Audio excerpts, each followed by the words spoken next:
Odam bolasi borki, birodarlar, tirikchiligi bor. Rizqini g'amini qiladi.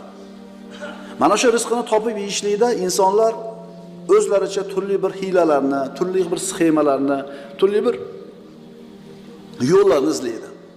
Rizq o'zi nima? U rizqni beradigan Razzoq qanday zot?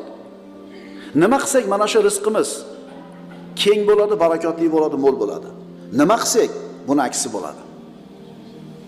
Hozirgi odamlarni deyarli hammasini birinchi g'ami tashvishi rizq topishlik bo'lib qolgan desak adashgan bo'lmaymiz.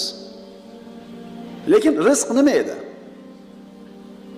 Odam bolasi onasini qornida 121 kunga to'lgan kuni farishta kelib 4 ta narsasini yozib qo'yardi peshonasiga. Rizqini, ajalini, amalini, baxtli baxtsiz bo'lish. Mana ikkita narsa. Rizq bilan ajal.